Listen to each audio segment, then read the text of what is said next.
Quorum being present, the Scituate Special Town Meeting will come to order. Please stand for the Pledge of Allegiance. I pledge allegiance to the flag of the United States of America and to the republic for which it stands, one nation, under God, indivisible, with liberty and justice for all. Thank you. I've been advised by the town clerk that the warrant has been properly served. I would entertain a motion to dispense with the formal reading of the warrant. It's been moved, seconded. All those in favor signify by saying aye. All those opposed, so voted and declared unanimous. I have nominated Peter Levitt as assistant moderator for this meeting and would entertain a motion to appoint him. It's been moved, seconded. All those in favor, all those opposed, so voted and declared unanimous. Madam Clerk, would you please swear in the assistant moderator and the tellers for the meeting? Would the following tellers please rise, please? Let's see, we have Ann Burbine, Jack Manning, Penny Scott Pipes, Heather Santasposo, Rich Travers, George Kelly, Ann White, Tom Edwards, Frank Snow, Peter Toppin, and Susan Franco. If you raise your right hand, do you solemnly swear to uphold the position to which you have been appointed? Thank you for your service. Thank you, Madam Clerk, and to all the volunteers who make this meeting possible. I'd like to recognize Representative Jim Cantwell, who has joined us here this evening. He's sitting over to my right.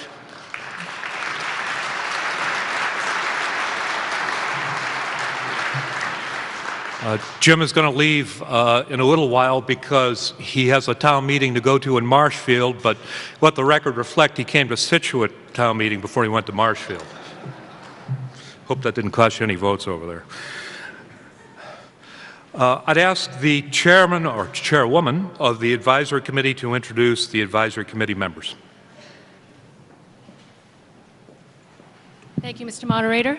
My name is Maura Curran, the 2013-2014 chairwoman of the advisory board. And this year we are fortunate to have a full panel, so we're very excited to have 9 members. From my left we have Frank Judge, Mark Sandom, Jeffrey Burns, Karen Connolly, Mike Westort, Bob Nelson, Jamie Gilmore, and Anthony Antonello. Thank you, Madam Chairman.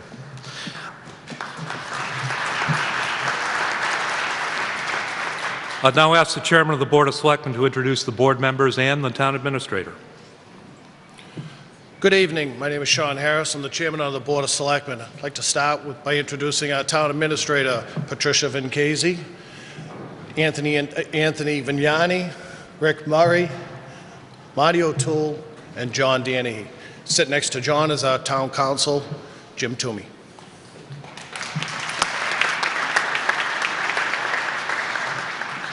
And I'd ask the chairman of the school committee to introduce the board members and the superintendent and business manager.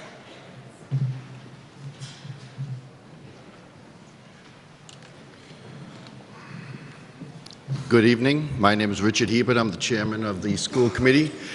I'd like to introduce John McCarthy, the superintendent, Paul Donlan, the business director, Brenda Bowen, Robin Laverne, Michael Long, and Mike Hayes are the committee members. Thank you.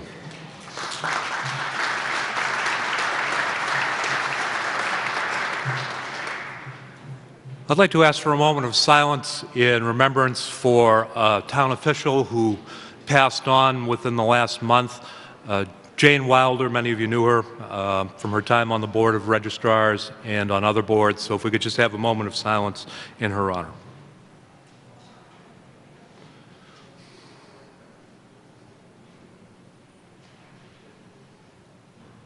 Thank you very much.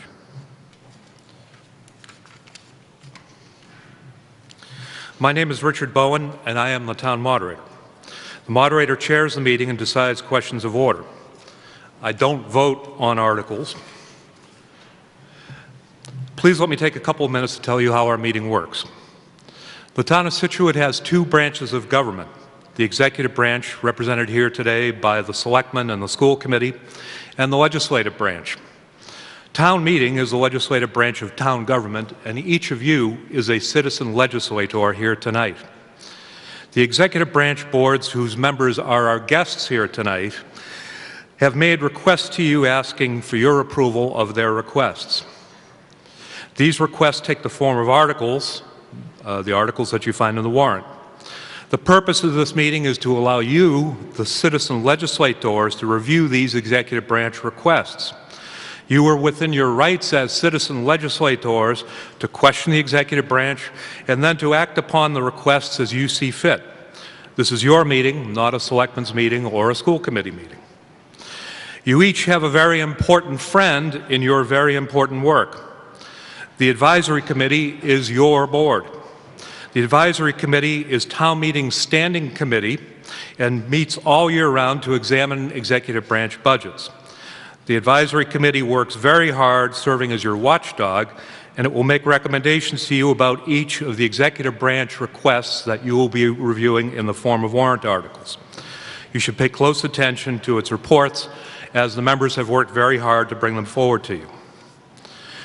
Like any legislative body, we operate under certain procedural rules. These derive from state law, the parliamentary manual town meeting time, the charter, the bylaws, and custom. Here's a summary. All non-voters, except for professional consultants advising town boards, must sit in the non-voter section in this bleacher section over here. Ordinarily, only registered voters may address the meeting. However, I will assume the consent of the meeting to allow non-voters to speak, provided they are duly recognized and unless a timely objection is made. Persons wishing to address the meeting must, each time rising to speak, identify themselves to the meeting by name and address. This isn't just a matter of me trying to annoy you. This is a traditional courtesy. It shows respect to your other members present and, importantly, helps in keeping of the minutes so that we can properly record who you were when we also record the important words that you spoke. Speakers representing a board, community group, or client should state this relationship to the meeting at the beginning of their presentation. If you are an article sponsor, please make your motion before you make your speech. Again, please make your motion before you make your speech. Otherwise, I will rule you out of order. After making a motion, an article sponsor will be allowed up to 10 minutes for a presentation. Sponsors of resolutions will be allowed 5 minutes. Actually, we don't have any of those tonight. Sponsors need not use the full allotment of time, and at this time, the members are respectfully reminded of that phrase so beloved at town meeting, brevity is the soul of wit. All motions must be seconded, and no motion is in order until it has a second. Town meeting members are encouraged to speak from the center microphone.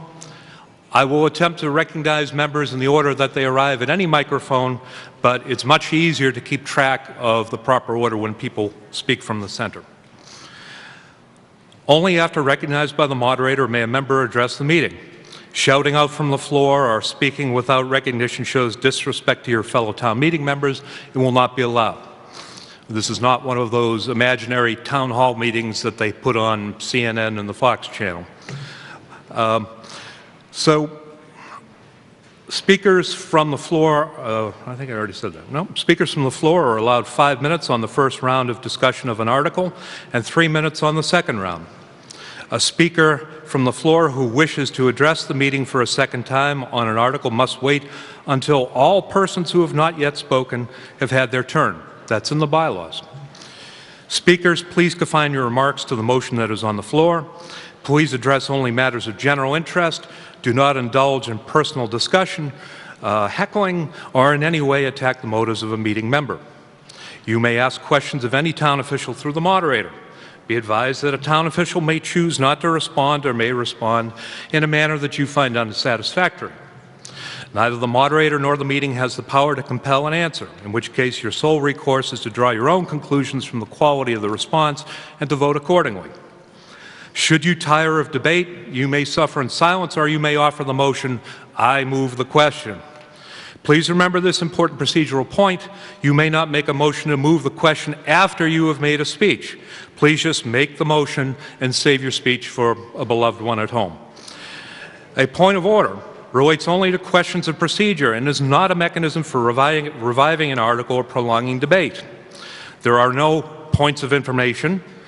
Any question about an article should be raised only during the debate on that article. On voice votes, I listen to hear whether the motion passes or fails. If you question my call, please rise. If 7 or more persons rise, I will ask for a teller-counted vote. The tellers will count only those in the bleachers or the floor seating sections. Persons standing away from the seating will not be counted. So please find a comfortable place, if you can, so that you'll be counted. Section 20,150, subsection G of the bylaws allows the moderator to declare 2/3 votes. If the moderator's declaration is immediately questioned by 7 or more voters, we will take account. The acoustics in this room are bad. Anyone having trouble may move to another section to try to improve your hearing.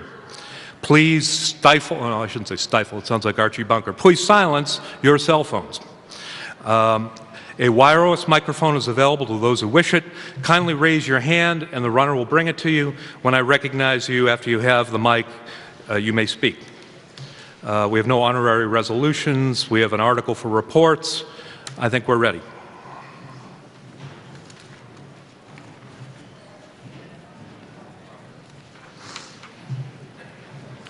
Article 1, Mr. Harris.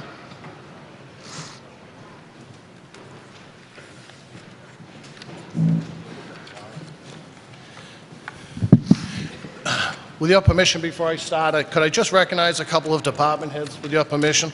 Yes, go ahead. This December, we're going to lose a couple of very valuable department heads, ones that I've gotten to work closely with over the last few years. First one is Florence Choate on the Council on Aging. Thank you very much, Florence. Thank you.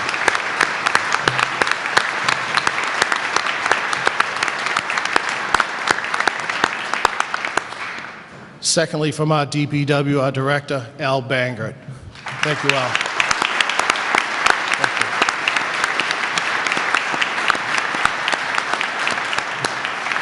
you. As we all may know, may not know, Brian Stewart has retired. Brings me to my next appointee. If I saw him earlier tonight and I told him I'm going to mention his name, our new chief is young Mike Stewart. Thank you very much, Mike, sitting right over here. Welcome.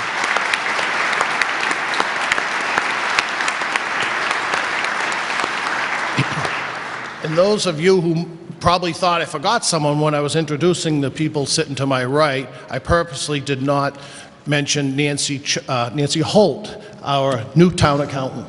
Thank you very much, Nancy.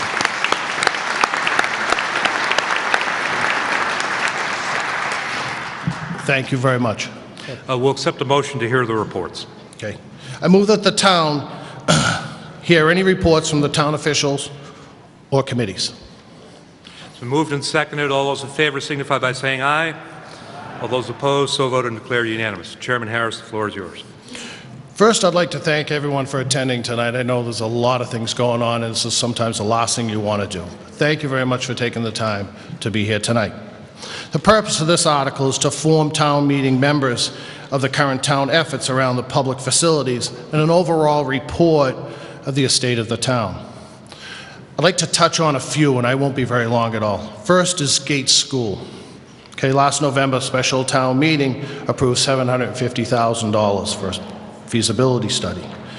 Starting with the educational vision, owner's project the OPM, which has been just recently hired, and lastly, a full architectural design. Feasibility firms are now being interviewed by the MSBA on November 9th and the 19th. Results will be out next June through September. Construction, if all goes well, will be 3 to 5 years. Okay? Now, Gates School, as a town hall and a senior center and recreation center. We hired a firm, Durkee Brown. They've completed the conceptual plans, including the historic and non-historical sections of that school. The Board of Selectmen has submitted an application with CPC for additional funding. Renderings have been presented throughout town. I don't know if everyone's had a chance to see them, but like I said, they're conceptual plans. Right? The schematic design will not be undertaken until the Gates School issues are determined and timeframes for that project are established. We are waiting for further information on having a senior center built out first. If the project goes forward, no decisions have been made and will involve all groups. As soon as we know where the middle school location is, and if it's not at the current site, we'll go to the schematic design for the Town Hall, Senior Center, Rec Center by next summer. Okay? Moving on to the safety building complex. OPM has been hired. It happens to be Daedalus. They're a step ahead of the Gates project. They have hired an architect for that building, and that is to include a schematic design. Secondly, the library. And I'll be very, very brief because I'm sure that's why a lot of people are here tonight. And I'll just start by saying that for those that you don't know, if it passes tonight, at an earlier meeting, the Board of Selectmen has determined a special election for December 14th. Okay? And lastly, the Scituate Harbor Community Building, as most of us know it as Pier 44. The Board of Selectmen has requested a change in the use restriction with our State Rep, Jim Cantwell, to be filed in August. The town administrator will be meeting with Jim as well as other officials to discuss this. That's all I have. I'll turn it over to Tony. Did Selectman Vignani want to? That's correct. Yes, that's Selectman Vignani?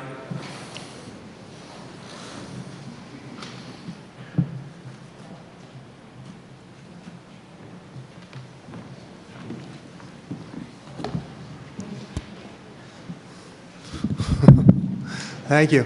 My name is Tony Vignani. I'm on the Board of Selectmen as well as Chairman of the Financial Forecasting Committee.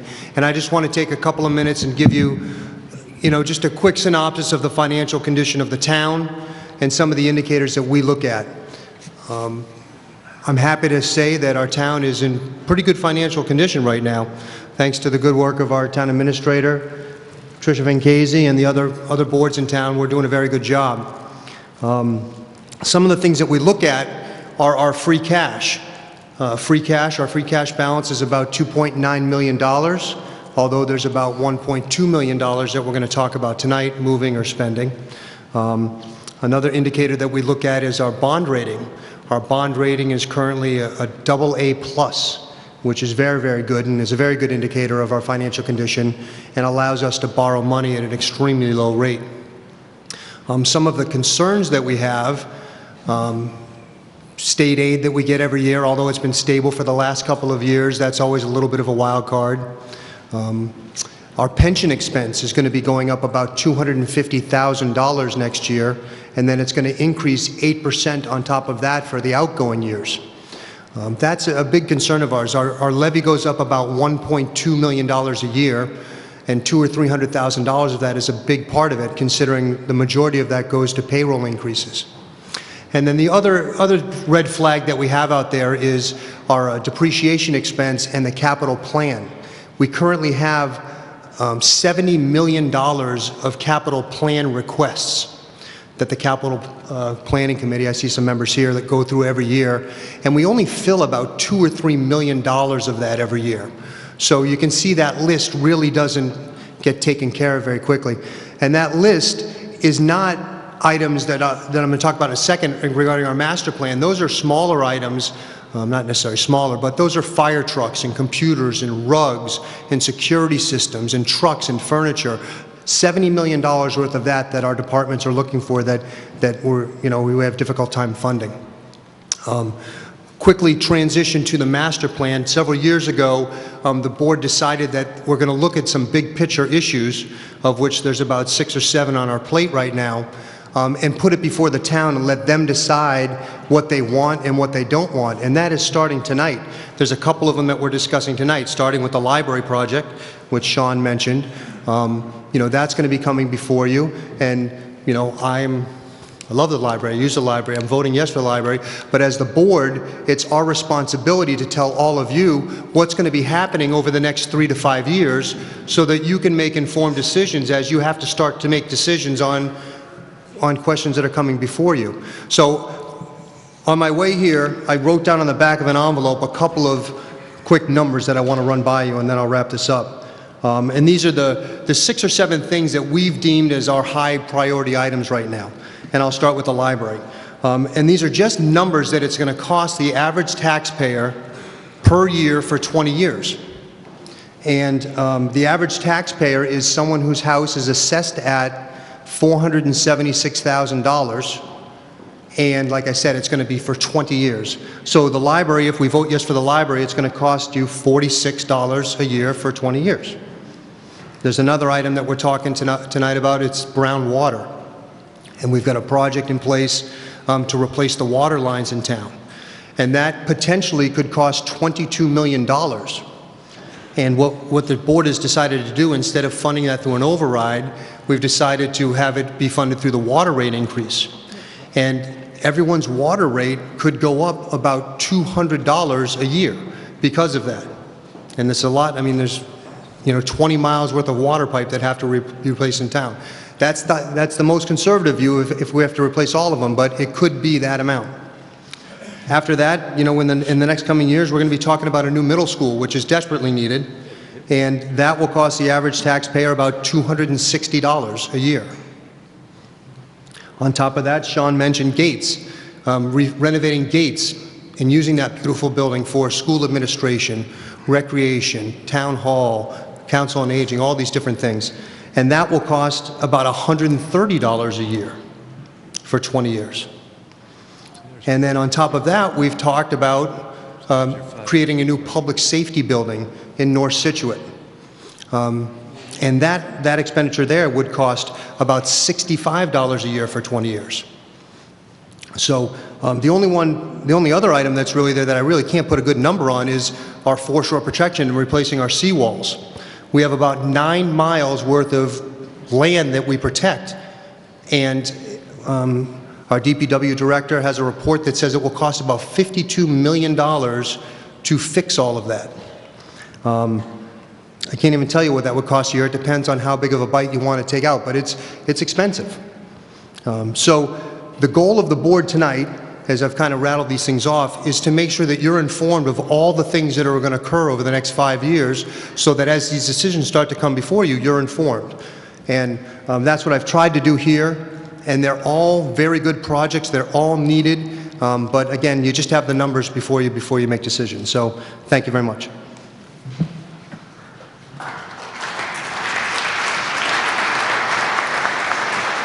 From the Advisory Committee, Chairman Curran. Good evening and welcome to special town meeting on behalf of the Advisory Board. Since Sean and Tony have given you a visionary overview, I thought right now I would just give you a brief overview of what to expect this evening. Due to the conservative fiscal budgeting process of 2013, we are able as a town to tap into our resources to move forward with necessary repairs and improvements that are greatly needed. Careful consideration on behalf of the board was applied to all articles presented to them in the past 30 days. In addition to some fairly standard bookkeeping articles, tonight you are being presented with 4 specific articles that have a very significant impact on our town. I believe they are relevant to highlight due to the very nature that the results and outcome of the way in which you vote this evening will impact every single person in this room in one way or another, as well as every citizen of Scituate. Collectively, the articles represent over $30 million of estimated financial investment, some of which is in conjunction with state grants, while the balance being financed through borrowing. The articles I'm referring to are Article 7, which addresses the repair of our commercial fishing pier, critical to the economic sustainability of our commercial fishing industry and our town revenues. Article 8, you will be evaluating whether or not to fund a new fire apparatus to replace a 27-year-old fire truck that has been on the town capital plan for at least the last 3 years. Article 11, the water main replacement project, is to accelerate the eradication of our brown water issues due to the aging pipes that has been an ongoing part of our capital improvement plan over the years. And Article 12, the Library Renovation and Expansion Project, the final step of a project that has been presented to town meeting and approved every step of the way since 2009. While increasing costs and pension assessments continue to challenge us, it is due to the strategic planning and the conservative fiscal management of our town government that we as a board are able to evaluate solutions and recommend actions to all of you that will continue to help us invest in our infrastructure while trying to minimize the impact on your taxes. The advisory board has taken into consideration the future as well as the current state of our town finances and services to render our opinions for your consideration. We welcome you to attend our meetings and provide your opinions and perspectives. We meet every at 7 p.m. in the library, and we hope to see you there. And thank you very much for your time.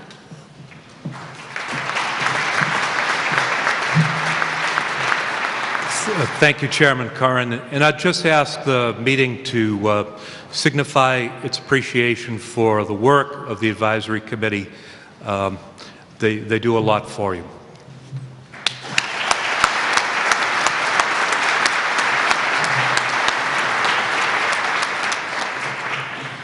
Thank you. Article 2, on the motion, Chairman Harris.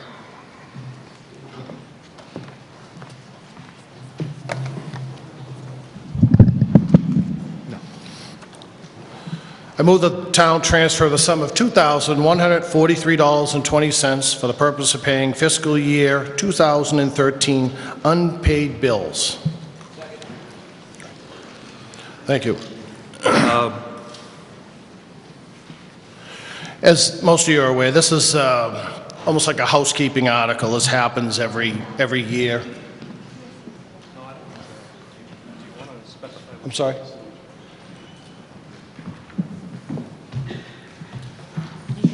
Yeah. All right, okay. I'm sorry, I'm supposed to read line item. You'd think after a few years I wouldn't be so nervous about doing this, but I am. So, and then I'll explain what it is, as most of you probably know. The vendor, I'll tell you from department where it's going and where it's coming and from where it's going. But first of all, the vendor is Verizon, from the town administrator's budget to the unpaid bills account in the amount of $654.48.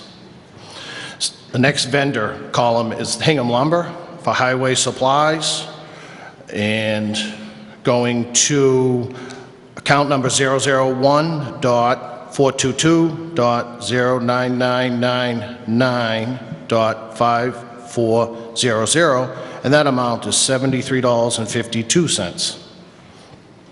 Thirdly, Coin Textile from the highway supplies, public grounds purchase, to account number 001.422.09999.5400, and that amount is $50.56.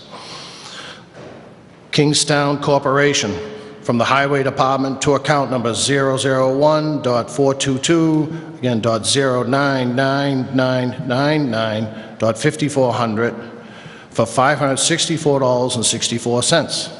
And lastly, under the vendor, the name is Tremco, Public Facilities Technical Services, for the amount of $800. Okay, it's been moved. Is there a second? Moved and seconded. Sean, go ahead. And just as I started to say earlier, these things, as you know, come up almost every town meeting. It's more or less a housekeeping articles. The bill comes in after the books have been closed. So as you know, it's just a relatively small amount of money. Okay, thank you. From the Advisory Committee, Chairman Curran. This motion on the floor is just to pay some unpaid bills that came after the closing of fiscal year 2013. The Advisory Board recommends approval of the motion on the floor and voted unanimously 9-0 in support of this article. There being no one at the mics, this requires a 9/10 vote for bills of prior years. All those in favor signify by saying aye. Aye. All those opposed? So voted and declared unanimous. Article 3. Chairman Harris. I was going to thank the advisory committee right now at this point, but you had beat me to it. I had it written down. Because when I was looking for the backup on this article, I just turned to the booklet, and they did a fantastic job on describing just what it is. But having said that, I'd like to make the motion if I could. Yes, please. Okay. I move the town transfer the available funds of the Treasury of the sum of $73,080 for the purpose of balancing the fiscal year 2014 operating budget pursuant to Article 4 of the April 9th, 2013 annual town meeting as follows. From free cash to the Veteran Services Subsistence and Support, $27,000. From the Cable PEG Access Account to the Cable Studio Personal Services, $10,080. Highway Personnel Services to the Accounting Purchase of Services, $10,493. And the Council on Aging Personal Services to the Accounting Purchase of Services, $19,507. And Sean, also the cable studio expense, $6,000? Yes, I'm sorry, the cable, yes, that's number 2, as well as personal services, the cable studio expenses. You know, usually people blame all this fine print on the lawyers. This time I get to blame it on the accountants. So, sorry, Sean. Go ahead. Oh, is there a second? There is a second. Moved and seconded. Discussion. Chairman Harris. This article seeks to rebalance the operating budget line items that were mostly housekeeping articles in nature as a result of budgetary changes since our April annual town meeting. They are all part of the town budget under Article 4 of the annual town meeting warrant, and we're transferring independently for 3 of them. The veterans item will come from free cash. From the Advisory Committee, Chairman Curran.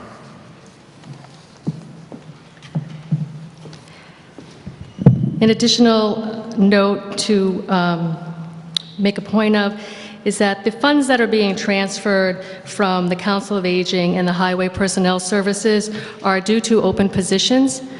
So they were available balances in those 2 different lines to fund these additional needs. The Advisory Board recommends approval of the motion of the floor and voted unanimously in support of this article, 9-0. Discussion. There being no one at the mics, this requires a majority vote. All those in favor signify by saying aye. Aye. All those opposed, so voted and declared unanimous. Article 4. Before we get into Article 4, I just want to say that the count as of a couple minutes ago was 416 voters present, and I want to thank you all very much for coming out. Mr. Vignani.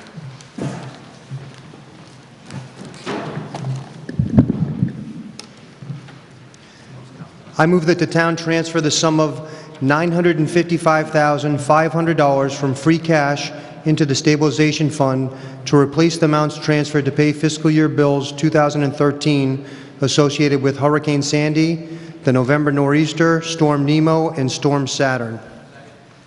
It's been moved and seconded. Discussion. Selectman Vignani. Thank you. Basically what we're doing here is at the annual town meeting we transferred this amount out of stabilization fund into a fund to pay the expenses for all these storms, which included pick up debris, contractors to do plowing, labor, and all these sorts of things as the town got hit pretty hard by those storms. What we ended up doing is we ended up spending about half of it, and the other half is still in free cash. So what we're doing now is we're taking all this money and putting it back into the stabilization fund from free cash and from the expenses that occurred. This is similar to what we did in 2010 when we took $168,000 out of stabilization that it cost to clean up the storm then. And again, it's just the policy of the board to use the stabilization fund for emergency situations and to replenish it as soon as we possibly can. From the Advisory Committee, Mr. Nelson.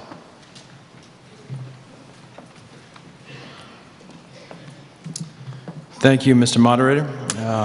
This is a fairly straightforward bookkeeping item, but as Selectman Vignani pointed out, back in the spring, $955,500 was transferred from the town's stabilization fund to pay for these storms, the town's response and remediation to the storms.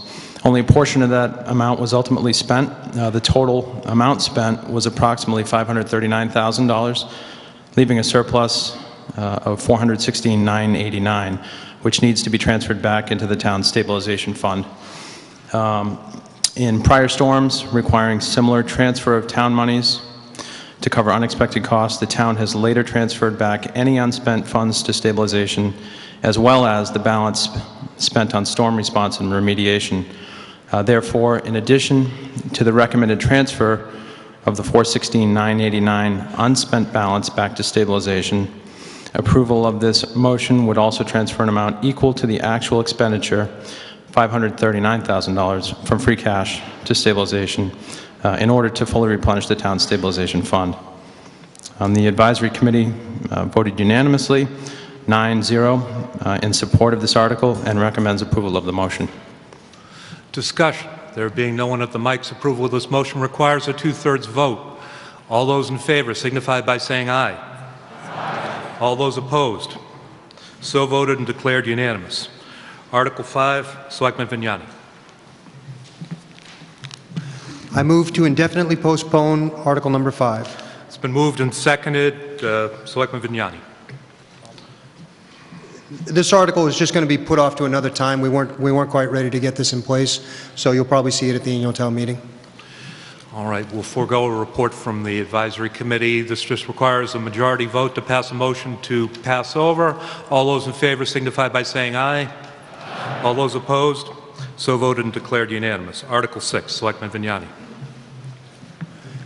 I move that the town transfer from retained earnings in the Golf Enterprise Fund the sum of $28,000 into the Golf Enterprise Capital Outlay for the purpose of purchasing a triplex mower for the course. Been moved and seconded. Discussion. Selectman Vignani. Thank you. This is a piece of equipment that the golf course desperately needs. Last year, they added $31,000 to their retained earnings, and the price of this mower is $28,000. And again, it's a piece of equipment they've had on their list for quite a while. From the advisory committee, Mr. Antonello.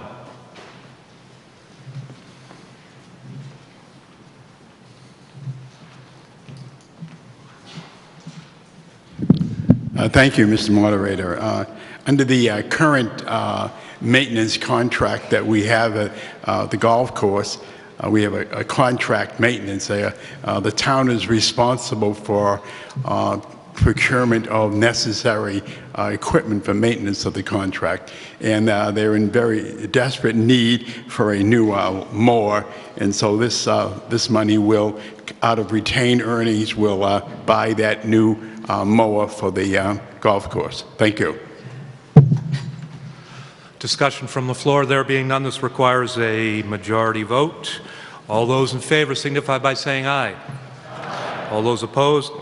So voted and declared unanimous. Article 7, Selectman Murray.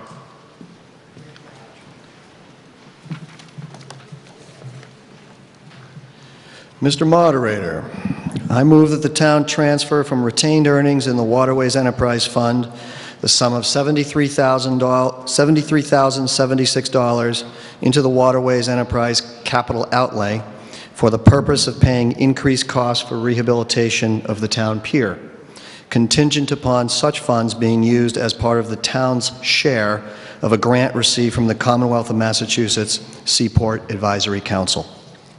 Moved and seconded. Discussion. Selectman Murray. So the town received a large grant from the Seaport Advisory Council to rehabilitate the town pier, and we voted on this last year. And as you know, the town pier is one of the economic drivers of the waterfront, serving the commercial fishing fleet, or certain components of the commercial fishing fleet. After some of the additional engineering studies were completed, the studies, not the construction, but the studies, the engineers uncovered some additional work that needed to be done, and this additional work cost more money. Also, the original money was budgeted 4 years ago, and costs have gone up, and there's been increased wear and tear since those 4 years have gone by. So the additional cost is on the order of $365,000, but the town is not going to be responsible for that, because the Seaport Advisory Council, which is helping fund 80% of the cost to begin with, we are in the process of discussing with them that they also cover 80% of those additional costs. And we don't have that vote approved yet, but we are on their agenda for a meeting next week, November 7th, that Mr. Patterson, the Harbor Master, and Ms. Vincasi and several other people will be attending. So if they vote, if the Seaport Advisory Council votes to cover the 80% costs, then if this motion passes here this evening, then we're asking you to cover the additional 20%, which is the $73,076. Okay? And those monies will come from the Waterways Enterprise Fund, which is funded through the fees and harbor fees and mooring fees, slip fees, all that sort of thing. So paid for by the boaters. So the bottom line here is we already approved the bulk of the cost for the rehabilitation of the town pier. We need some additional money. If the state will support 80% of that, we're asking you here to support the other 20%. Now, if you vote yes tonight, and then the state does not support the 80%, then it doesn't happen. So this warrant article is expressly written to be contingent upon this upcoming vote from the state. Thank you, Mr. Moderator. From the Advisory Committee, Mr. Westort.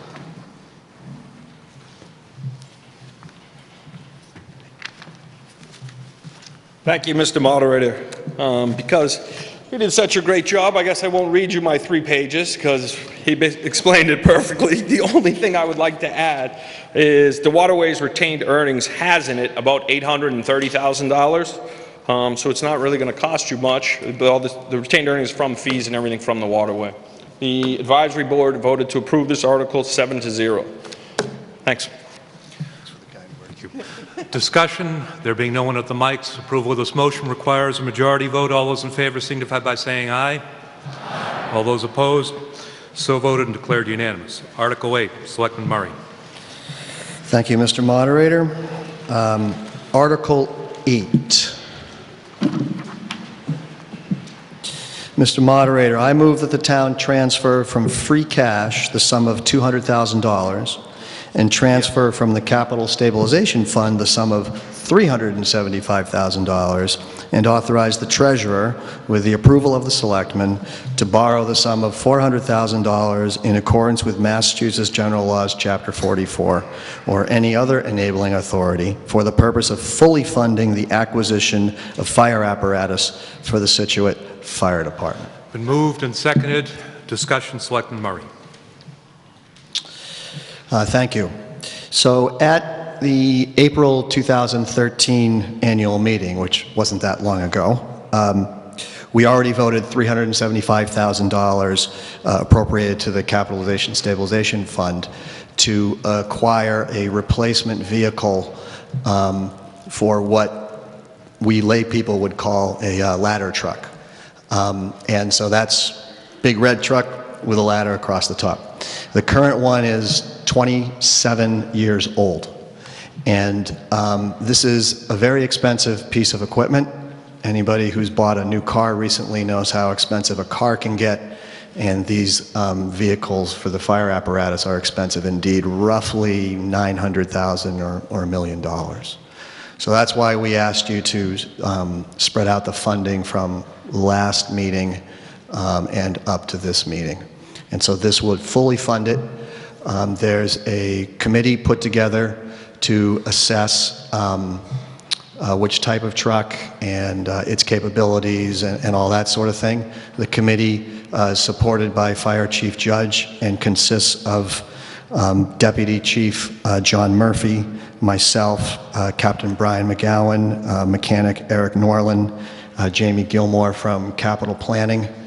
And we've already had one meeting and several other discussions, and we're planning for future meetings. In fact, we have one tentatively scheduled for next week. So this article will free up the money. So once this committee once this committee makes its recommendation and we work with the fire department to make sure we're purchasing the right thing, we can replace that 27-year-old truck with a new vehicle. From the Advisory Committee, Mr. Gilmore.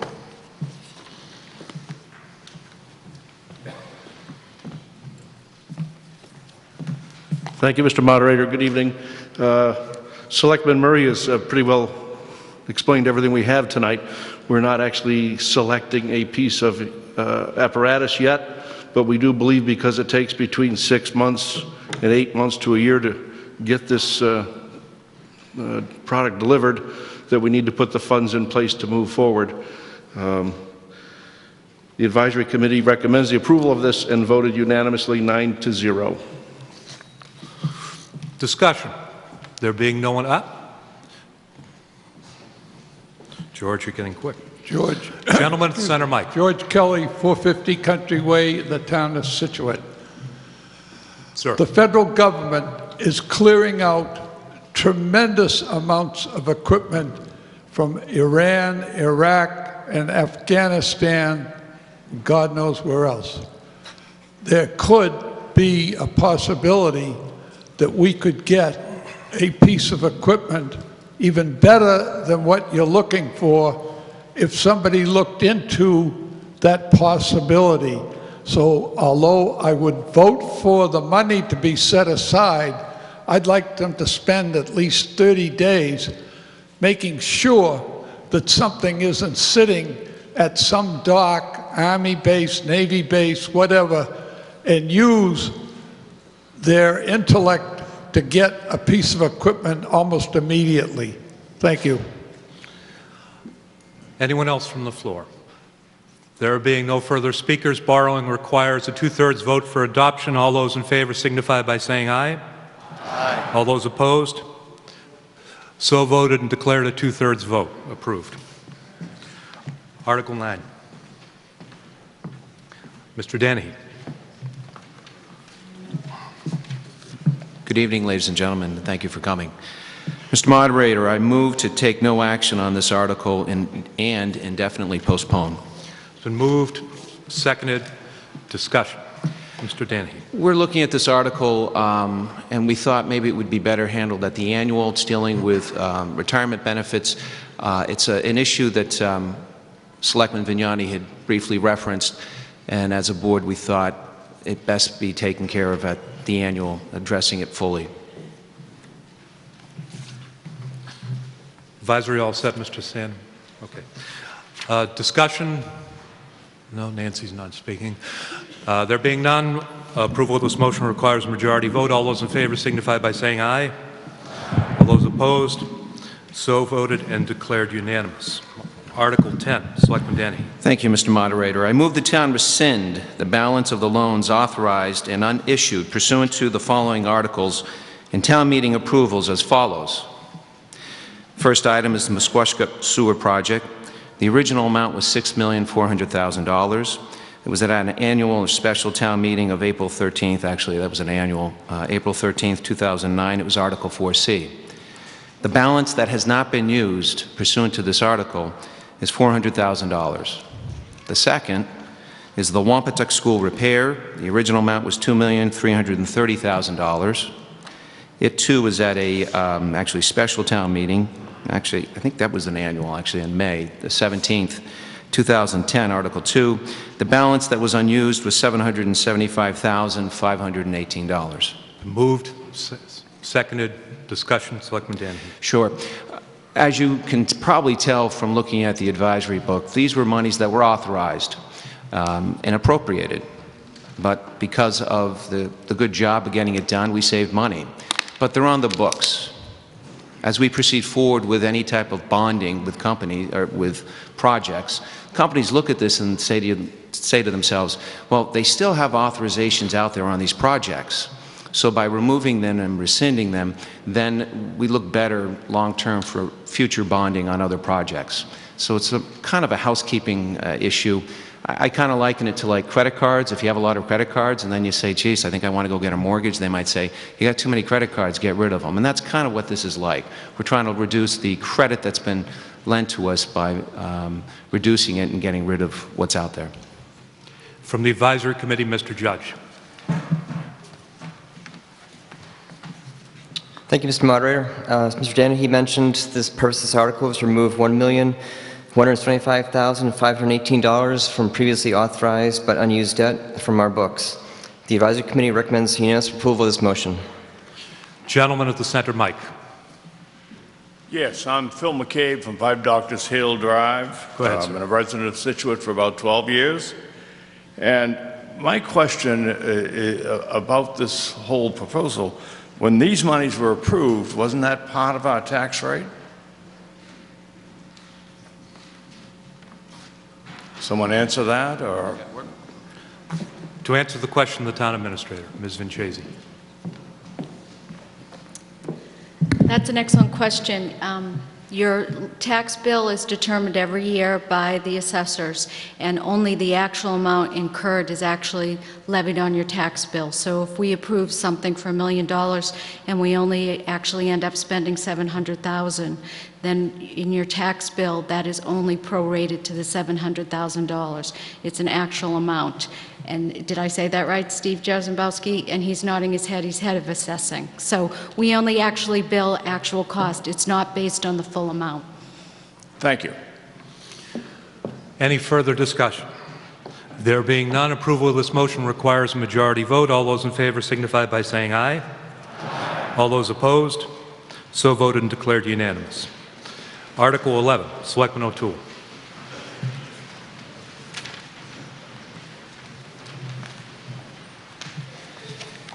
Good evening, ladies and gentlemen. Thank you, Mr. Moderator. Mr. Moderator, I move that the town appropriate the sum of $22 million for the replacement of water pipe and necessary appurtenances and engineering throughout the town, and to meet said appropriation, authorize the treasurer, with the approval of the selectmen, to borrow said sum in accordance with Massachusetts General Laws, Chapter 44, or any other enabling authority. Been moved and seconded. Selectman O'Toole. Okay. Everybody in town either knows somebody or has experienced problems with their brown water. To this date, we've spent about $5.6 million to get some of the piping replaced. I believe it's been about 6 miles. We've got $22 million worth of work to do, and it's going to be phased in over the next 3 or 4 years. Presently, we have an engineering firm in place, Weston and Sampson, who are making recommendations. And what they're looking at is they're looking at the worst areas of town, which would have the biggest impact on the town total. For an example, Scituate Harbor through the Lighthouse Road, Rebecca Road, if we have a pipe break or a main break there, people in the West End, people in Greenbush, Minot, they all experience brown water. So it isn't necessarily the pipes that are on your street that would affect each individual neighborhood. As Mr. Vignani said earlier, we would like to do this through the user rates, through the water rates. Presently, based upon, I think it's $476,000 home, we are paying $467 a year for our water.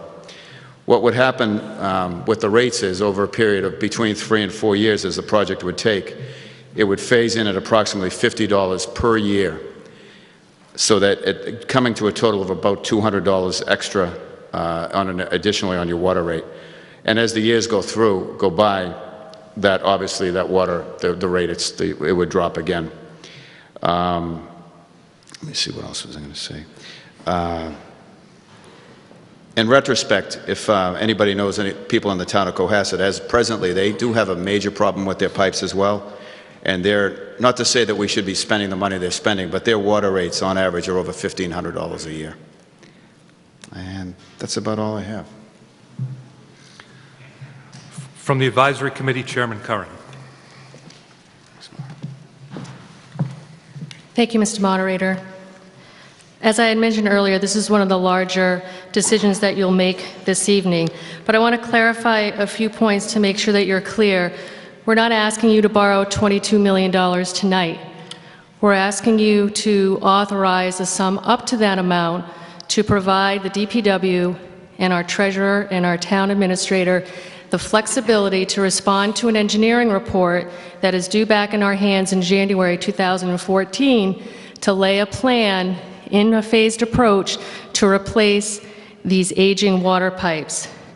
This project is merely just an acceleration of a capital improvement plan that has been presented to you year over year, where we've only been able to dedicate $100,000 or so annually. Actually, last annual town meeting, we approved $400,000 to start repairing the 24 remaining miles. This plan is to accelerate that plan. It is the intention of the town only to borrow the amount necessary to complete the plan that could be finished within one given fiscal year. The advisory board has confidence in the town administrator and the treasurer to proceed with this in a prudent manner, and we agree that this is something that needs to be done in response to the residents' concern. The advisory board recommends approval of this motion. There were 5 members present to take the vote, and it passed 4-1. Discussion.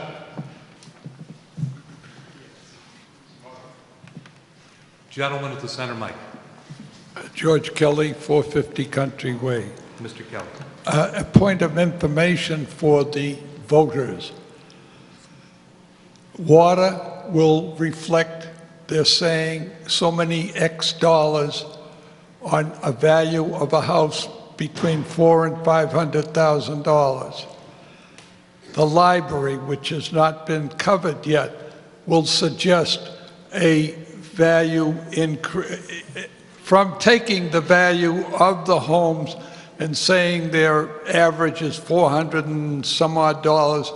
There'll be a reflect on each person's tax bill X number of dollars. Now we also are discussing, if not tonight, at some point soon, the replacement of a town hall, a fire station, a police station, and what are those dollars? I'd like to know what the proposed is if we go ahead with some of these other projects.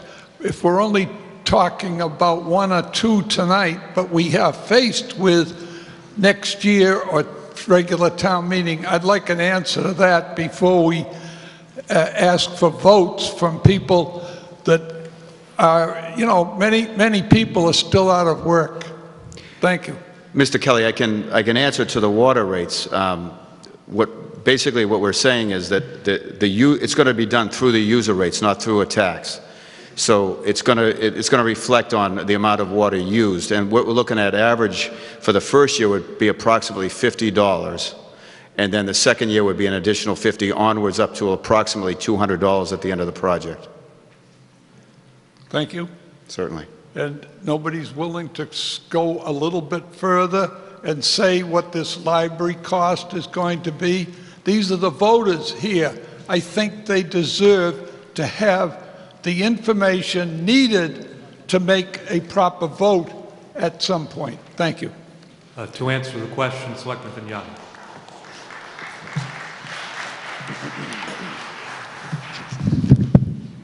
Thank you. I read through these quickly before, so I'll go through them a little bit slower now. The water bill, as Marty mentioned, it will, if we spend all of the money, it will extend to possibly $200 a year in increments of $50 about. That's our best guess estimate. As I mentioned, the library, you'll hear a lot about that in a minute. That'll cost about $46 a year for 20 years on an average home that's assessed at $476.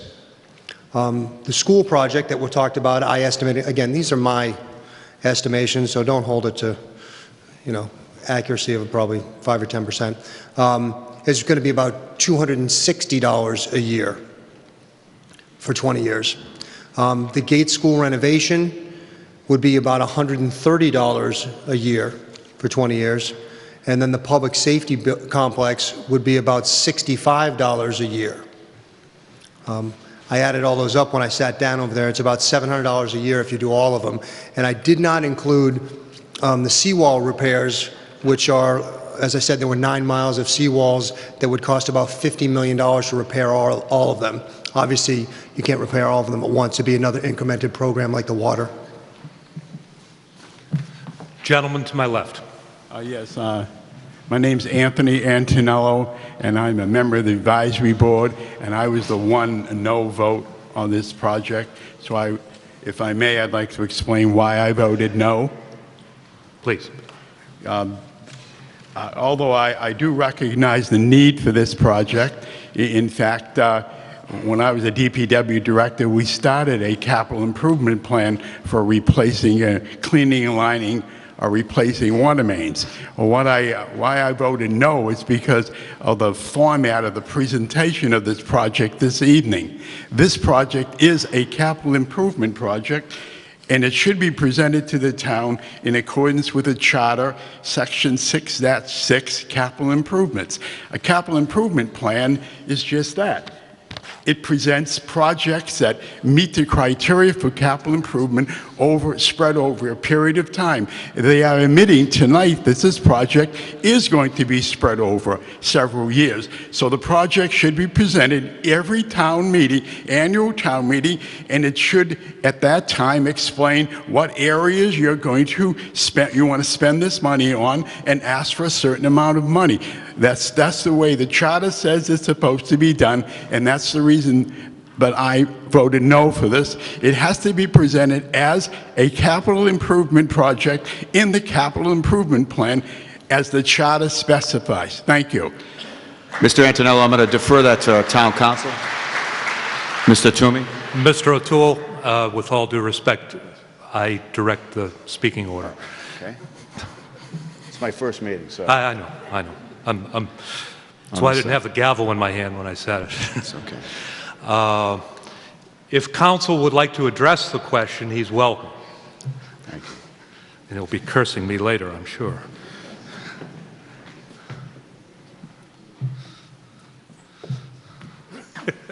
Thank you. I thank Mr. Moderator.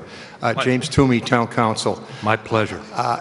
I'm informed that, in fact, this project has been presented to the capital as part of the capital improvement plan and was considered in April with a suggestion that it be brought back at a special town meeting. So it's my opinion that that having occurred, this does comply with the section of the charter that was referenced.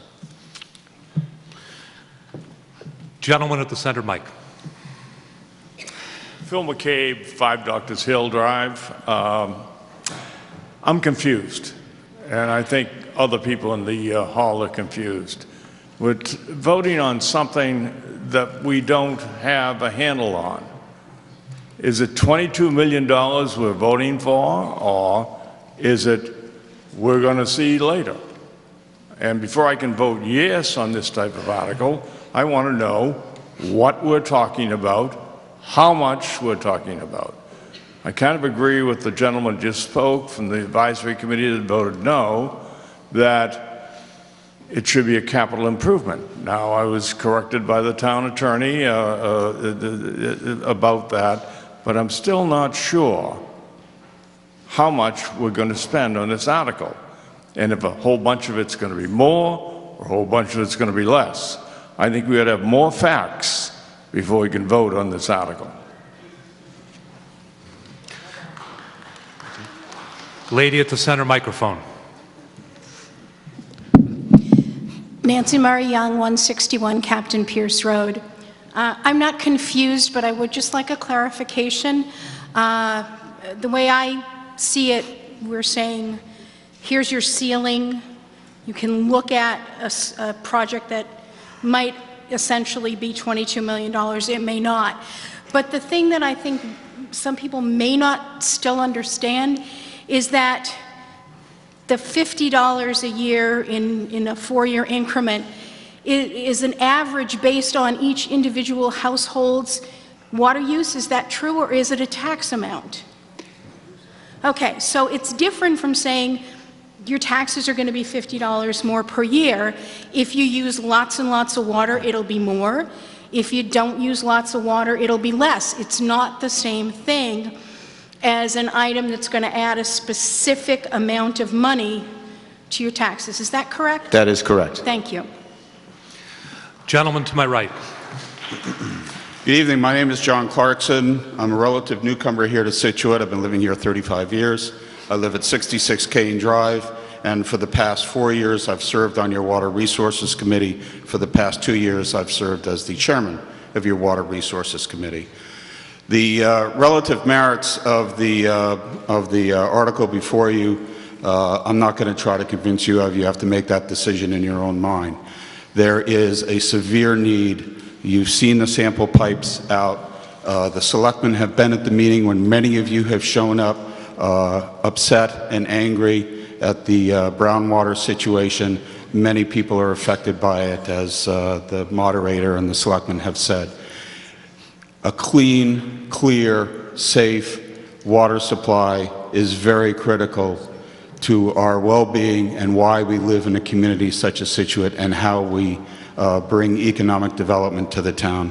What I wish to speak of is in my 4 years of the Water Resources Committee and my 2 years of chairman, I have walked away being extremely impressed with the nature of the professionals who run your water system. And they have a severe plan, a clear plan. This is why they know exactly the 24.3 pipes that are there. It is being verified by an independent engineering firm, but they know where the most critical problems are, and they don't want the resolution of this problem to take 16, 20 years. They'd like to get it done quickly, and I think we would like to have it done quickly. The Water Resources Committee is very much in favor of this article, and we hope you will vote in favor of it as well this evening. Thank you very much.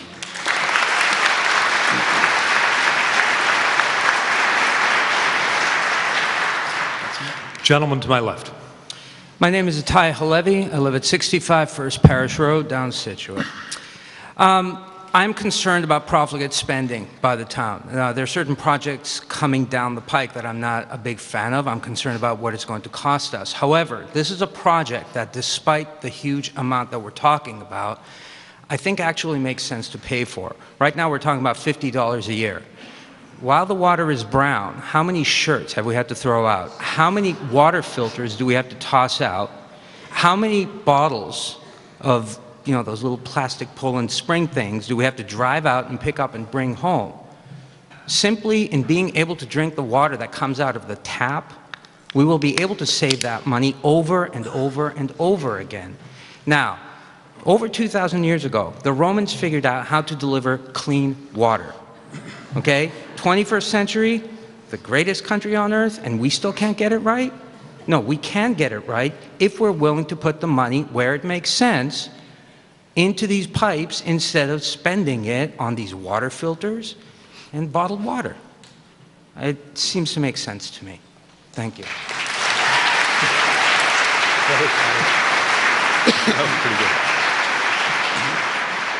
There being no one else at the mics, Mr. Antonello for the second time, 3 minutes.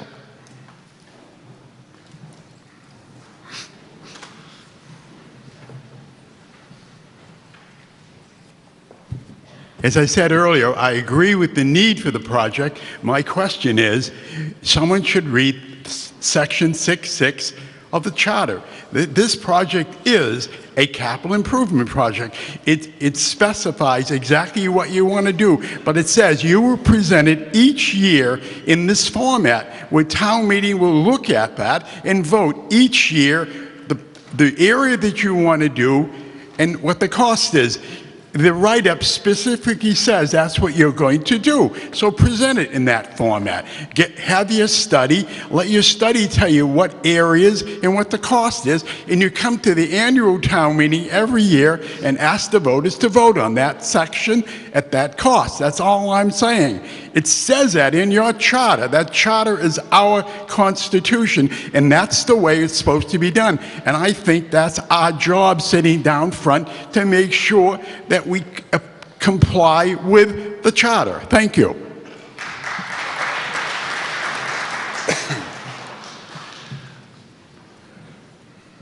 Okay. There being no one else at the mics, this motion involves borrowing, which means it requires a 2/3 vote for approval. We'll try it on a voice vote. All those in favor of the motion as presented by Selectman O'Toole signify by saying aye.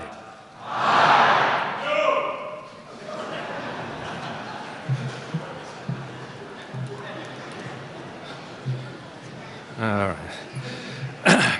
Get ready. All those opposed say no. I declare that it passes by a 2/3 vote.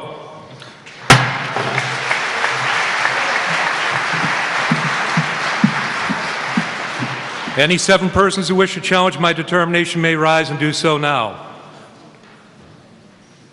I see no one rise. Article 12, Selectman Danny. Mr. Moderator, I move the town appropriate the sum of $12 million to design, renovate, expand, and furnish the public library, and to meet such appropriation, authorize the treasurer, with the approval of the selectmen, to borrow up to $12 million under Mass General Laws, Chapter 44, Section 7, subparagraph 3, or any other enabling authority. Said appropriation is subject to the affirmative vote of the town to exempt the amounts required for the payment of interest and principal on said borrowing from the limitations on taxes imposed by Mass General Laws 59, Section 21, capital C, or Proposition 2.5. So called, and further, that the Selectmen and Board of Library Trustees are authorized to apply for grants, gifts, or donations for the purposes of this vote from federal, state, or private sources, and the said grants, and the said Selectmen and Board of Library Trustees are hereby authorized to accept such grants, gifts, or donations on behalf of the town, and that the amount of such grants, gifts, or donations received by the town shall reduce the amount to be borrowed by the town to the extent the grants, gifts, and donations combined together with the borrowing authorization exceeds $12 million. It's been moved and seconded by Chairman Harris. Discussion, Selectman Danny. I believe everybody probably is here for this article, and I'm glad you're all here. We as a board are tackling ongoing issues that, for all intents and purposes, probably have been neglected, some ignored, some overlooked. This is one of those issues that we have been talking about. You heard it from our chairman, Sean Harris. You've heard it from Selectman Vignani. You've read about it in the newspapers. There have been infrastructure issues, like the recent article that we just passed, dealing with water, buildings that have been slowly falling to pieces, somewhat neglected, because we've been doing other things as a town, putting other priorities first. As we've mentioned, next year, an issue about a middle school is going to be coming before all of you again, to ask whether or not you want to have a new middle school. That's subject to the Mass School Building Authority donating money, which we'll hear more about next year. Once we have a final plan, we'll present it, dealing with the costs and everything, and jointly with the school committee. You hear about the Gates, and what are we going to do if that happens?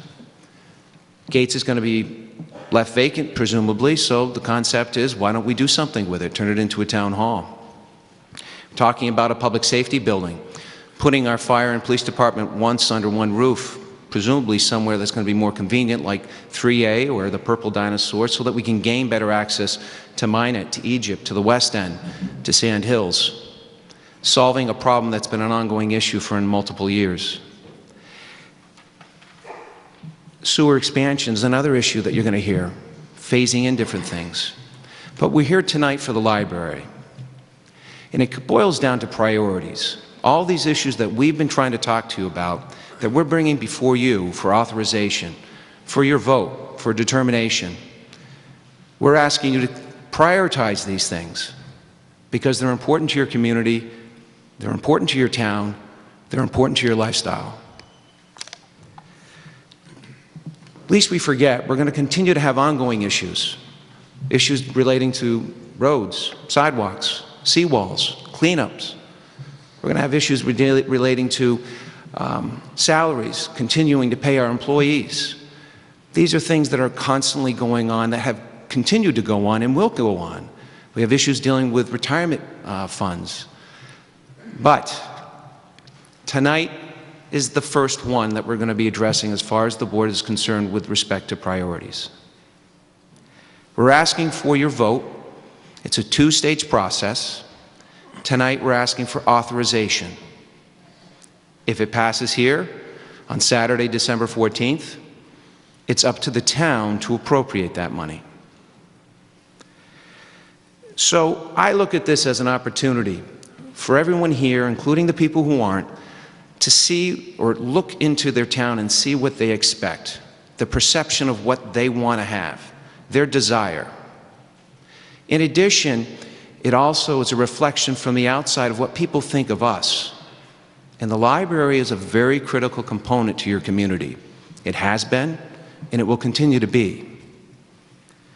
So why now? Why is it that we're bringing to you tonight? Well, historically, if you read the newspaper, if you looked at the websites, the building was built in 1978. It's a 35-year-old building, and it serves multiple uses. In 1994, the state started asking the libraries to begin to document how many people are coming and going. In 94, 60,000 people went in and out of that building. As of last year, over 155,000 people have been visiting the library. Many of you probably have visited it. One for books, kids go in there for books, kids go in for programs, teens go in there to do their homework, people go in there to do their research. Computers are there, Wi-Fi is there. It's an evolving process, also for older people, elderly, seniors. There's a community aspect to it for socialization, whether it's for music or for gathering for meetings, as well as a public meeting component. But the building is tired and the building needs a new facelift. It needs to be modernized in the 21st century. The Library Foundation, along with the library director and the committee of the library, went before the board and asked us about 2009 whether or not they could go into a grant process through the state. It's with the Mass Board of Library Commissioners to seek funds to add on and renovate and have an addition to the library. We as a board said yes, get into the queue, see if you can get a grant. They were looking for $5 million. We brought it to the town at town meeting previously, and the town approved that. In the process, they were queued in. There were other towns ahead of us. But because they fell out, our line, our number, if you will, went to the top. Last November, they were informed that, yes, indeed, they did get the $5 million, or rather, we as a town can get the $5 million, providing, and this was the caveat, that they were able to raise $12 million, which is the total cost to do the addition and renovations to the building, within 6 months. When this program or grant process was first entertained, the town didn't anticipate that they were going to be told by June 30th, 2013, we needed $12 million. Foundation and the library supporters were out trying to fundraise, and they have fundraised. But tonight we need to ask for the full amount, $12 million. If the town doesn't accept it, then we don't get the grant, and we're not going to be doing the renovation and the addition. By doing the $12 million, we have to have this solidified by the 14th because we have until December 31st. Otherwise, the state will pull the plug and withdraw the $5 million commitment. So it's about a 40% commitment that we're getting for a $12 million building, of which 5 is paid, and right now they've raised $600,000, the foundation. They hope to raise more. What I would submit to everyone here is no, at this point, accept the hard number of $7 million is what we're ultimately going to have to pay for that. If they raise money, that's great, because it will reduce that amount. And as the gentleman had asked earlier, you're only going to get taxed on that portion that ultimately is actually levied on your property taxes. So tonight, as I say, we're here to ask for your support on a debt exclusion override. It's about $46. That's the principal amount. We'll go out, we'll bond it. We've got to find out what the bond's going to be and the amount. Given the climate right now, when you go out and ask for a bond and you go to the market, because of the way the economy is, it kind of has a reverse relationship. Because the economy is so bad, the rates are so low. Getting the bond, we're going to get a low rate. The construction costs are probably better now. They usually are when the economy's poor. But you got to balance that priority against the hard facts of how your pocket is. Because things are tight. We as a board recognize that. You do. So this is a priority, and this is a decision that you here tonight will have to make for your town. We only propose it. And whatever you decide, we respect it. We're going to come back again with more, and we'll respect whatever the town decides. I think the one thing I've noticed is I was looking around trying to figure out if there's any quotes that I came across, and one I did. There was a Supreme Court justice from the Supreme Court of Utah, Dallin Oaks, and he said, "Desires dictate our priorities.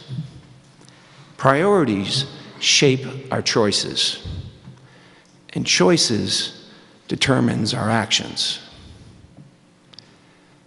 We have a desire. We, the board, have prioritized that.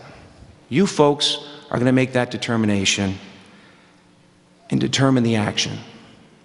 I would submit to you, ladies and gentlemen, tonight, this is a good article. It's a hard choice. You're here to make that decision to determine the future of Scituate, albeit either way, which is going to be good regardless. Thank you.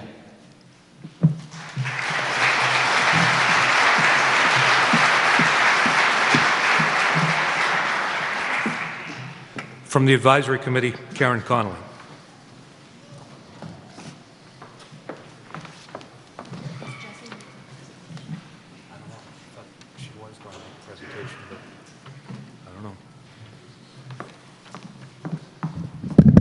Thank you, Mr. Moderator. The chief concerns of the Advisory Committee when we review articles for town meeting are, first, are we using the taxpayers' money wisely? And secondly, in the case of capital expenditures, is this a good investment? In the case of the library project, the Advisory Committee found the answer to be yes, and voted unanimously in favor of the article. Mr. Danahy was very eloquent in his description of the project, and instead of reading you my little speech, I will just tell you that other worthy projects will come before us, and we should ask of each one if it is a wise use of our money and is it a good investment. Therefore, the Advisory Committee recommends approval of the motion. Thank you.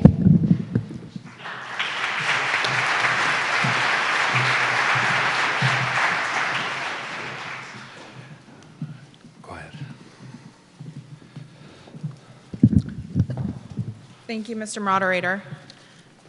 My name is Jessie Finney, and I'm the Town Library Director.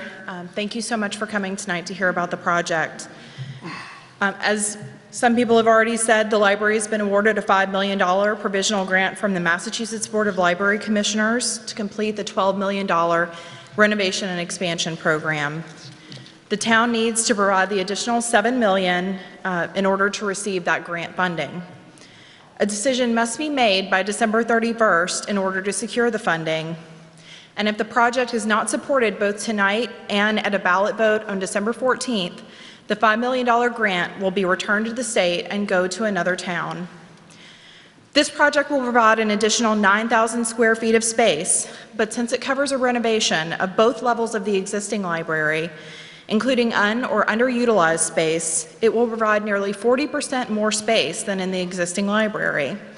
The project will address all capital needs, and because it will be a LEED certified building, it will have energy efficiencies and modern technologies like solar panels to help conserve energy. You may ask, why does the town need a renovated and expanded library? The library has outgrown its existing space. It is a very well-utilized town resource that has far exceeded the space that was built for it through a federal grant 35 years ago. In the last 10 years, visits have increased by 63%. There were 155,000 visits, as was already said, in the fiscal year of 2012. In that same period of time, library circulation has increased 22%. Our 5-year lending average is 264,000 items a year, and that's as if every man, woman, and child in town took out 15 items a year from the library. Program attendance in that same period of time has also skyrocketed. The library offers 300% more programs than it did 10 years ago, with an increase in attendance by 460%. Last year, 18,000 people attended library programs for everyone from babies to seniors. The library also offers a venue for people to meet. Last year alone, the meeting room was used 560 times. Today, the library is about much more than books. There are e-resources such as downloadable ebooks, audiobooks, magazines, and a variety of databases for education and personal use, as well as physical resources like DVDs, audiobooks, magazines, CDs, and more. And yes, we still have print books. The library focuses its programming on early literacy and lifelong learning, as well as providing direct reference assistance to patrons. The library has many capital repair issues that are necessary just to keep the building functioning. All of these issues and more will be addressed through the renovation and expansion project. Repairs and fixes that are necessary with or without the project include but are not limited to a new roof, a fire prevention and control system, an ADA-compliant stairwell, elevator, and bathrooms, window replacement, parking lot redesign, finishing of the library's basement, and cosmetic issues such as lower and wider shelving, paint, and carpeting. These repairs total approximately $3 million.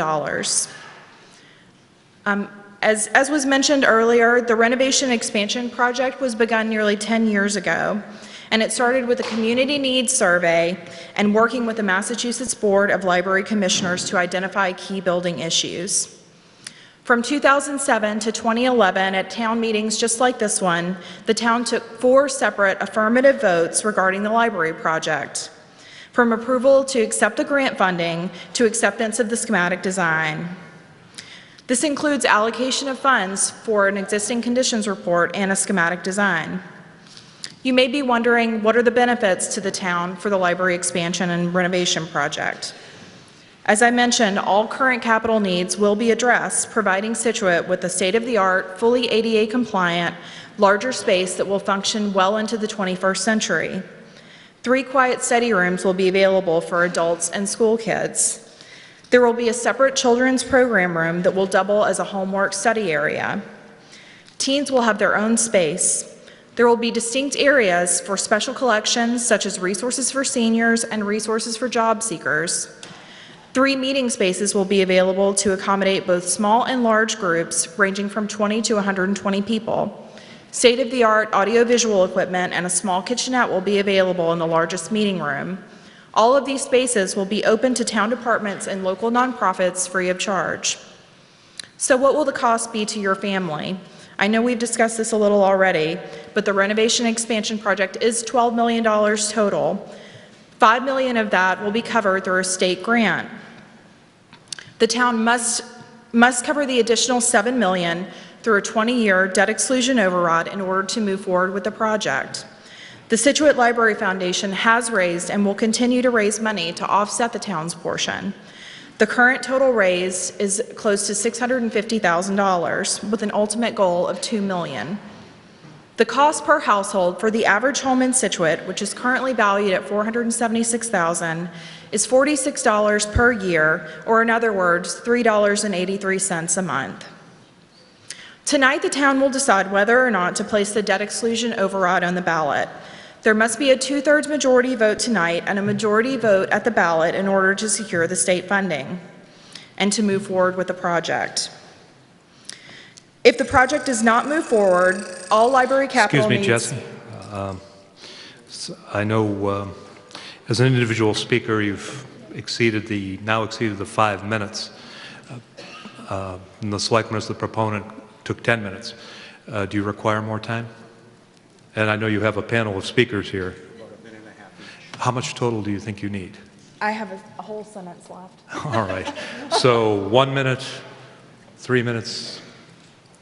Would the meeting be willing to allow 5 more minutes? All those in favor signify by saying aye. Aye. All those opposed? Go ahead. Thank you. Sorry.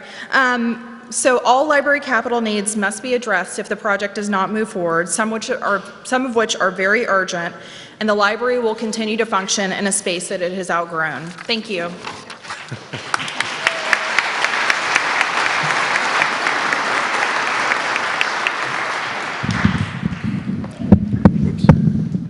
Good evening. Oops, how do we get this up? Good evening. I am Les Ball, and I represent the Building for the Future Capital Campaign. I want to report on what we've accomplished and what we intend to do when you vote to move forward with this project. First, our committee of over 60 people were successful in helping secure the $5 million grant from the state. Secondly, over 400 donors have given us nearly $650,000 towards the project. We represent the only project before the town that has raised private donations. The gifts we've received range from $200,000 to 9 cents. Yes, Megan Nelson asked her grandmother one day why she was leaving early. Her grandmother replied to go to the library fundraising function so that we can buy books for you. Megan went upstairs and came down with 9 cents. Megan understands the need for a library, as do the 900 other people who have come to more than 25 coffee and wine and cheese events, as well as people who bought fish at our Go Fish project, came to our Night at Margaritaville Gala, came to the Fishtails event, and donated to the campaign. Over 150 families have participated in our 1,000 Homes for Scituate program that encourages families to give $1,000 a year over 4 years, which is just $20 a month. This is a great start. Our goal is $2 million, which we are told is a modest goal. Also, we have learned from other library projects that fundraising increases when construction starts. So as Ms. Finney has mentioned, the maximum cost to the town is $46 per year, which is only $3.83 a month. But if we're successful in raising our $2 million, it'll be substantially less than that. So please give the 900 people who have already supported this project the yes vote needed to continue this work.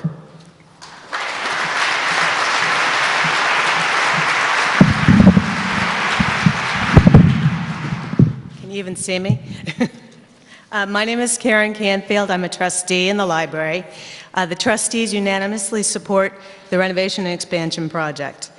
As you have heard, this project has been in development stages for the past 10 years. During that time, very thoughtful consideration has been given to the evolving community, technology, and space needs of the library. We have before us now an opportunity to address all of these needs and provide our town with a facility that will be relevant, vibrant, and accessible to all. We are faced with a choice that future voters may not have an opportunity to revisit.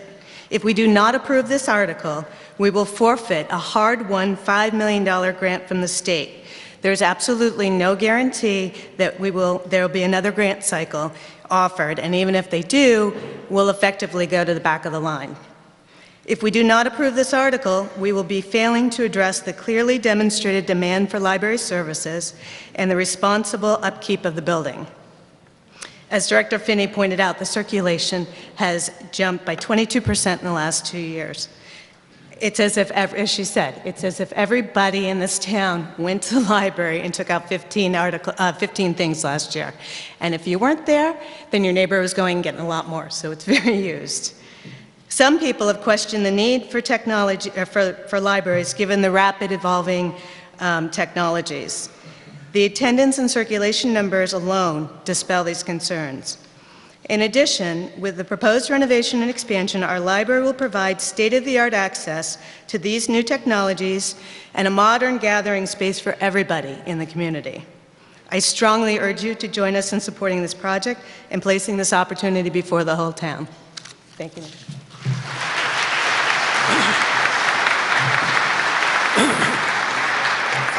Right. Gentlemen, sorry. It's up to you.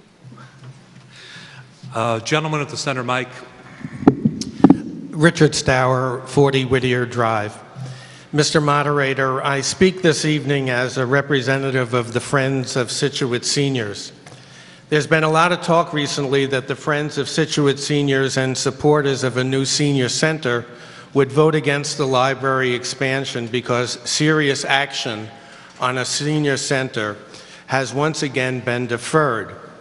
While we are again disappointed, the Friends of Scituate Seniors wants everyone in town to know that the Friends of Scituate Seniors are in favor of Article 12 to approve a ballot question to fund the library renovation project. We are supportive of the Scituate Library Foundation's tireless effort on their campaign and believe the question should be put on the ballot to allow for the democratic process. Speaking for myself as a resident of Scituate for over 20 years, my wife and I have always viewed our payment of property taxes to be a privilege, not a burden. A privilege so that we can help to create and maintain a quality of life in Scituate that makes it a special place. We gladly pay increased taxes for better schools and a better school system. We want everyone in town to have a clean, healthy, drinkable water supply. We want seawalls improved to protect our neighbors' homes. And I am willing to pay several dollars more for a modern senior center that will add to the quality of life for my neighbors, for me, for your parents and grandparents. Sharing the privilege of contributing to the quality of life for every citizen of Scituate at every stage of life is behind the concept of a commonwealth, and it is the legacy of the settlers from Kent who built their home here 380 some odd years ago. Again, the Friends of Scituate Seniors support this article for the library renovation and expansion, and we ask the voters of the town to support a separate senior center building when it comes up for a vote. Thank you.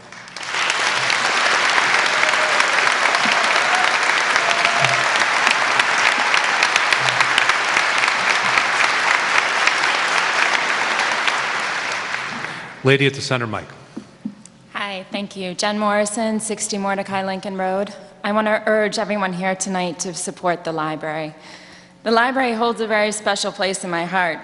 When we moved here 9 years ago, I was pregnant with our first. As soon as we could get out of the house, it was the first place we went. My son Cody's love of books was evident very early in his life. Instead of sleeping with stuffed animals, he slept with books. In first grade, at the I Am Special concert, he told the audience that his favorite class is the library.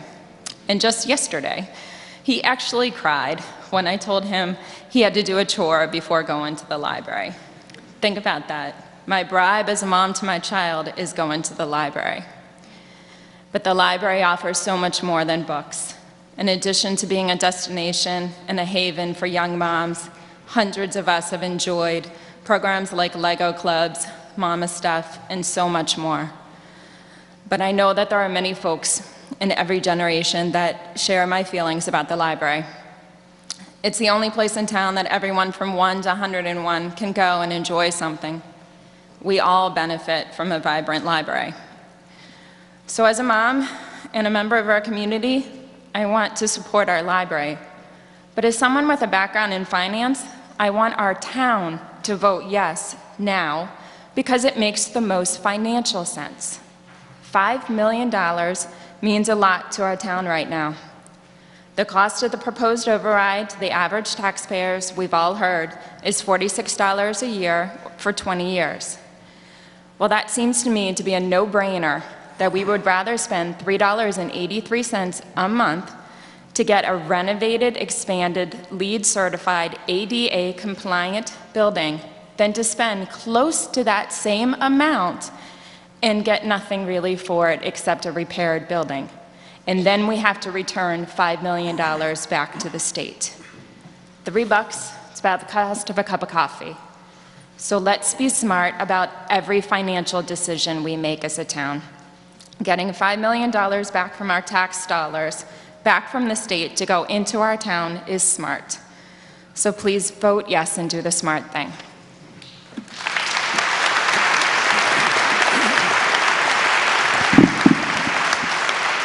Gentleman at the center mic. Jack Whalen, 51 Oakhurst Road. I've been in Scituate a little more than 30 years. I'd like to first say thank you to our hard-working Board of Selectmen, the advisory people. Done a great job in this town. The town's gotten better and better over the last 30 years. Key things that you evaluate a town by are the schools, the library, and obviously the condition of, something like the seawall. Because it's going to come up, I'm definitely in favor of the library. Because it's going to come up on other votes, are you able to explain in simple terms to a layman here how you come up with the $46 figure? That's the only reason I came up to the mic along with, I believe we should support this library improvement. Thank you.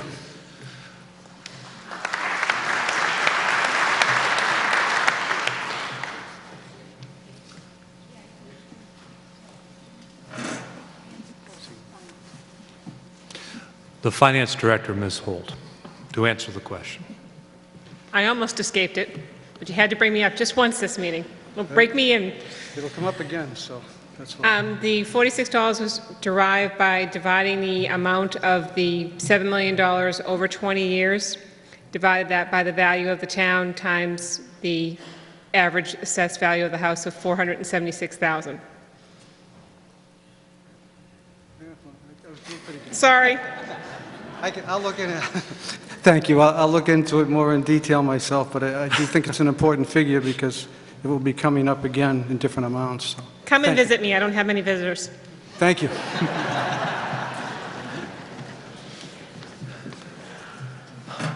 Gentleman at the center mic. Good evening. My name is Bob Carson. I live at 4 Cairo Circle.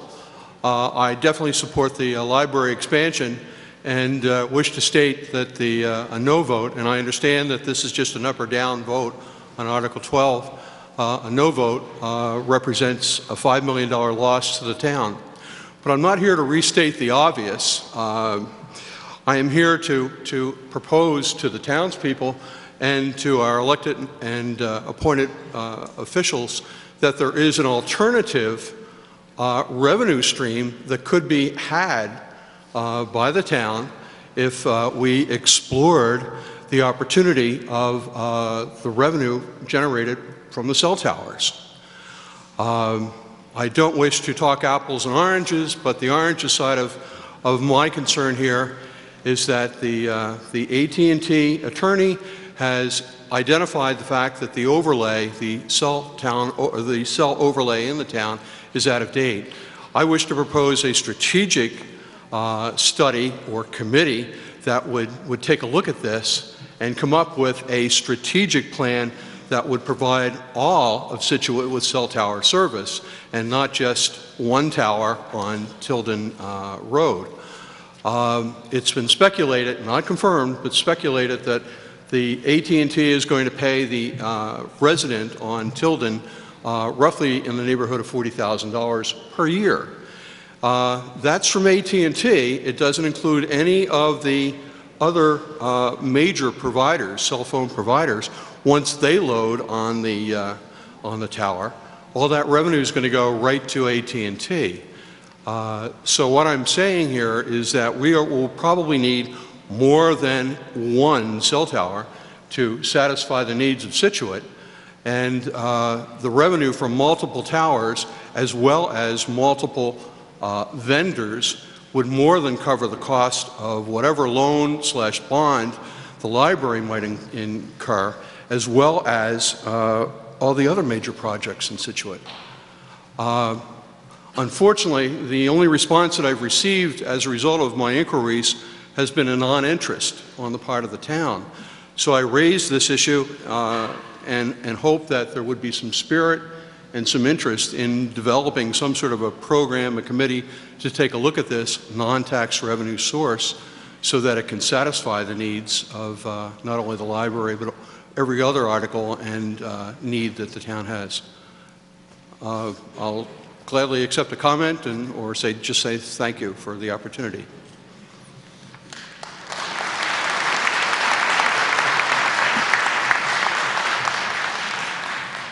Lady to my right. Nancy Toppin, 26 Clapp Road. I would like to move the question. A motion to move the question terminates all debate. It requires a 2/3 vote of approval by this meeting. If passed, we move right to the main question. If the motion is defeated, debate resumes. All those in favor of terminating debate by moving the question signify by saying aye. All those opposed? I declare that the motion to move the question passes by unanimous vote. We now come to the main motion, which was made by Selectman Danahy, to appropriate, and I'm going to summarize it, to appropriate the sum of $12 million to design, renovate, expand, and furnish the public library, and to meet such appropriation, authorize the treasurer with the approval of the Board of Selectmen to borrow up to $12 million under the appropriate laws. This requires a two-thirds vote because it is borrowing. All those in favor of the motion signify by saying aye. Aye. All those opposed? Declare it passes by a unanimous vote.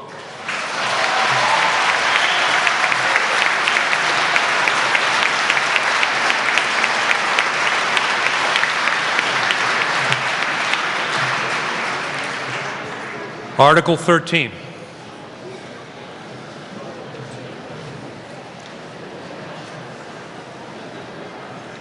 If you could kindly be quiet while you leave the room so we can finish up the meeting. Gentleman to my right, Article 13. Mr. Moderator, I'm Pete Toppin, 26 Clap Road. I understand the proponent of this article is not here this evening. So I move to refer the article to the Planning Board for further study. It's been a motion to refer the article to the Planning Board for further study. Is there a second?